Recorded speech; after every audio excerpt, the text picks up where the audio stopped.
नहय बिनि नामाव लादोंमोन आं BMW बाजैनि नामाव BMW जों एद एक्सिडेन्ट जाथारसिगौमोन दाख्लैबो मोनसे जादों आं बे खौरांखौ होगासिनो दं बोरै जादों नाम्बारा माबायदि डिजिट फैदों मोनथाम लादोंमोन मोनथामाव मोननै एखे एखुरेटआनो जाखादों मोनसेल' सेन्स मोनसेना गेजेराव मोनसेना लास्टआव थ' जिखुनु जा मोनसे खौरां नै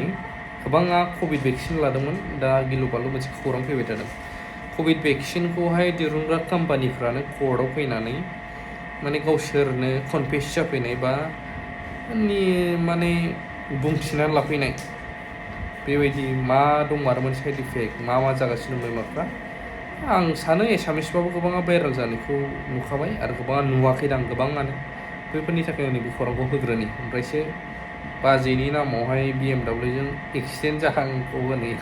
এফলিনা টাইমেটৰ প্ৰতিগৰাকী দৰ্শকক স্বাগতম জনাইছো আৰু এই মুহূৰ্তত লৈ আনিছো এটা ডাঙৰ খবৰ যিসকলে কোভিড ভেকচিন লৈছিলে তেওঁলোকে এই খবৰটো ভালদৰে মন দি চাওক যদিহে আপুনি কোভিড ভেকচিন লৈছিলে তেতিয়াহ'লে কিন্তু আপুনি ডাঙৰ বিপদত পৰিব কিয়নো পাৰ্শ্বক্ৰিয়াৰ কথা উল্লেখ কৰিছে ইতিমধ্যে কোভিড ভেকচিন প্ৰস্তুতকাৰী যিসমূহ কোম্পানী আছিলে ইতিমধ্যে আদালতত এই কথা স্বীকাৰ কৰিছে এজন ব্যক্তিয়ে ৰুজু কৰিছিল এটা গোচৰ আৰু তাৰ পিছতে আদালতত দীৰ্ঘদিন ধৰি এই কোভিড ভেকচিনৰ বিষয়ে চলি আছিল বিচাৰ তাৰ পিছতে এতিয়া কোভিড ভেকচিন প্ৰস্তুতকাৰী কোম্পানীটোৱে নিজেই স্বীকাৰ কৰিছে এই কথা কোভিচিল্ড ভেকচিন লোৱা লোকসকলৰ বাবে ভয়ংকৰ খবৰ কোভিড ভেকচিনৰ ভিতৰত কোভিচিল্ড যিসকলে লৈছিলে তেওঁলোকৰ বাবে এই ভয়ংকৰ খবৰ কোভিচিল্ড লোৱাসকলৰ দেহত দেখা পোৱা গৈছে পাৰ্শ্বক্ৰিয়া বিভিন্ন ধৰণৰ পাৰ্শ্বক্ৰিয়া দেখা পোৱা গৈছে হৃদযন্ত্ৰ বিকল হৈছে বা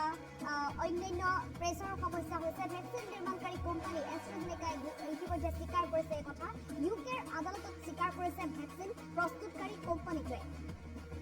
TTS অৰ্থাৎ থ্ৰম্বোসাইটোপেনিয়া চিণ্ড্ৰোমৰ ফলত শৰীৰত তেজ গোট খায় আৰু ব্যক্তিজনৰ ষ্ট্ৰোক হৃদযন্ত্ৰৰ বিফলতাৰ সমস্যা হ'ব পাৰে আৰু এনেধৰণৰ সমস্যা যিহেতু কোভিড ভেকচিন লোৱাৰ পিছত বিভিন্ন জনৰ হৈছে আৰু এই সন্দৰ্ভত ইউকেৰ আদালতত এতিয়া চলি আছে গোচৰ এই বিষয়টোক লৈ এতিয়া ইউকেৰ আদালতত দীৰ্ঘদিনীয়া এক বিচাৰ চলি আছে কোভিচিল্ড ভেকচিন লোৱাৰ পিছত মৃত্যু হোৱাসকলে ইতিমধ্যে দাবী কৰিছে ক্ষতিপূৰণ এটা ডাঙৰ খবৰ যিসকলে কোভিড ভেকচিন লৈছিলে শীঘ্ৰে ভাৰততো এই সন্দৰ্ভত গোচৰ ৰুজু হোৱাৰ সম্ভাৱনা ইউকে যিহেতু ইতিমধ্যে এই বিষয়টোৰ সন্দৰ্ভত বিচাৰ চলি আছে আৰু ইতিমধ্যে কোভিচিল্ড যিসকলে লৈছিল তেওঁলোকে এই বিষয়টো এই খবৰটো ভালদৰে মন দি চাব কিয়নো কোভিচিল্ড প্ৰস্তুতকাৰী যি কোম্পানী আছিল সেই কোম্পানীটোৱে এতিয়া অৱশেষত আদালতত নিজেই স্বীকাৰ কৰিবলৈ বাধ্য হৈছে উল্লেখ কৰিব লাগিব যে কোভিডৰ সময়ছোৱাত কোভিড নিৰাময়ৰ বাবে বা কোভিড প্ৰতিষেধক হিচাপে দিয়া হৈছিল ভাৰতকে আদি কৰি বিশ্বৰ বিভিন্ন প্ৰান্তত কোভিড প্ৰতিষেধক হিচাপে দিয়া হৈছিল কোভিচিল্ড আৰু এই যি কোভিড ভেকচিন দিয়া হৈছিল এই কোভিড ভেকচিনৰ পিছতে ভেকচিন লোৱাৰ পিছতে বহু লোক বিভিন্ন ধৰণৰ সমস্যাত পৰা দেখিবলৈ পোৱা হৈছিল थ' नोंथांमोना नुनो मोनबाय आं दायो देखायनोसै नाम्बारा दै फुरेटखामोन बेखौनो होनो ल'थ्रिट लाख दाख्लैबो मोनसे लादोंमोन मोनसेल' लादों बेना जाहैबाय मोनसेया फार्स्ट प्राइसआ फरचुनारमोन ओमफ्राय सेकेन्ड प्राइसआ डाम्पार गासिबो ए टु जेड सेम नाम्बारा लास्टनियाल' एसे बेलेग लास्टनियाल' चेन्ज जाबाय बोरै चेन्ज आं लास्ट डिजिटखौ बुंसै लास्ट डिजिटआ मोनसेया 3 दंमोन 3आ फार्स्ट प्राइस ओमफ्राय आं लानाया 4 बाजैनि नामाव आरो 5 लास्ट डिजिट 5आ सेकेन्ड प्राइस डाम्पार बेबायदि आरोना उदालगुरिनियाव नै बिदिनो जादों नायनो नागिरदों नोंथांमोना नहय बिनि नामाव लादोंमोन आं BMW खौ माने टिकेटआ लटारिया BMW गोनांखाय मोजां नुनानै लादोंमोन हिनजावखौनो मोनखाबाय नोंहा लागा नांथ'ला एक नाम्बार माइनास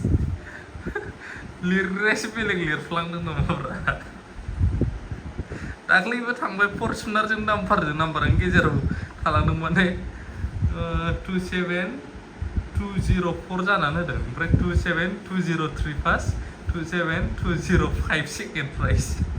बिनि नामाव सेस मानो 1 नाम्बार खम जाबाय सानदों आंनि नामाव लादेरनांसिगोन एबार बिनि नामाव लायो आं मालाय नामा माबा मोनसे थालांदों आखरा माबा मोनसे डिजिट आखाइ नायखाखैनांसिगोन लाबलाय आखाइ नायना मा दंमारो नोंना आं नायनि